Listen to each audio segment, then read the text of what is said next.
Welcome to the Basin Bulletin. I'm your host, Devin Caldwell. I want to wish you a happy Valentine's Day, and in the next 300 seconds, we're going to let you know what's happening in the Basin. Here's this week's lineup.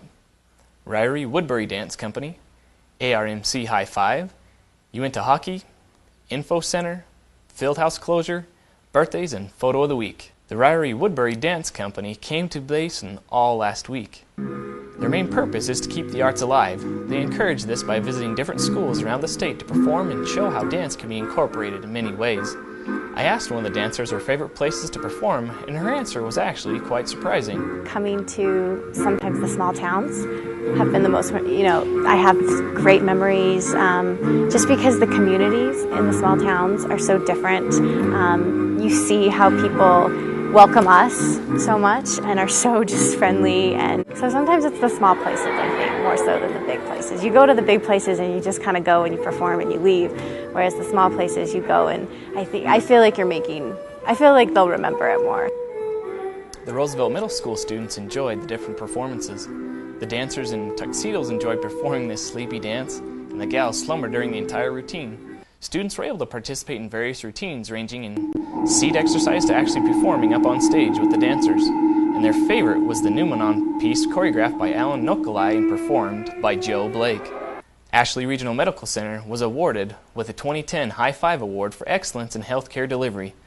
The award was accepted by the hospital's leadership team, Cy Hutt, Chad Labram, and Ryan Thornton, on behalf of the entire hospital staff at the annual LifePoint Operations meeting on January 26th in Nashville, Tennessee. The hospital received a check from LifePoint Hospitals in the amount of $100,000 to be used to invest in hospital improvements and technology as the hospital continues to grow and enhance its medical services. Uintah Utes hockey was eliminated from the Utah State Hockey Tournament over the weekend when they lost to the Davis Darts while in Park City. It was a single elimination round where they had made it to the Sweet 16, but with a loss of 1-3, they had to take their bags and go home. That's the end of the season for the Utes and for many of the Star Varsity players. Now, let's go to the Info Center. It's the place for community event info and public service announcements.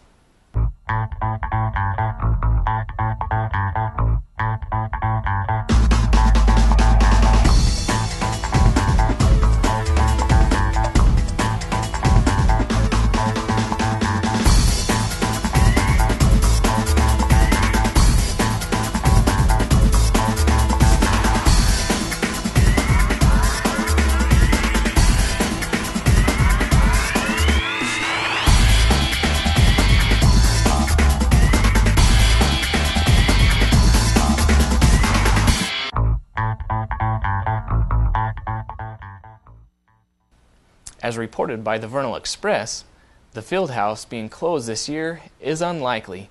Sonia Norton, a member of the Vernal City Council, said she's been told by State Representative John Mathis that area residents shouldn't worry about state funds being cut this year for the museum. Mathis' reassurance to city officials seems to contradict a recent performance audit of Utah State's parks that listed the field house as one of the 9 parks that could be closed if it could not reduce its dependence on state funds. The field house manager, Steve Soroka, is working with his staff to put together a new business plan with fresh ideas to help curb another shortfall. Now, to shout out a few Basin birthdays, we want to wish happy birthday to Viola Danzy, Melanie Allred, Stephen Bueller, and Paul Gardner this week.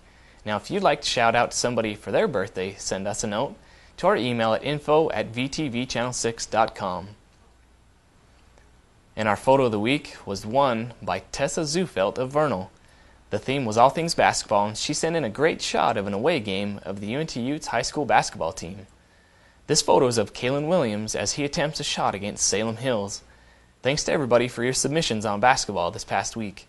This next week's theme is Winter's Still Here, so send in your submission to info@vtvchannel6.com, and good luck. Well, that's it for another broadcast. Thanks for joining us, and we hope you have a fantastic week. We can't wait to see you again right here next week on the Basin Bulletin.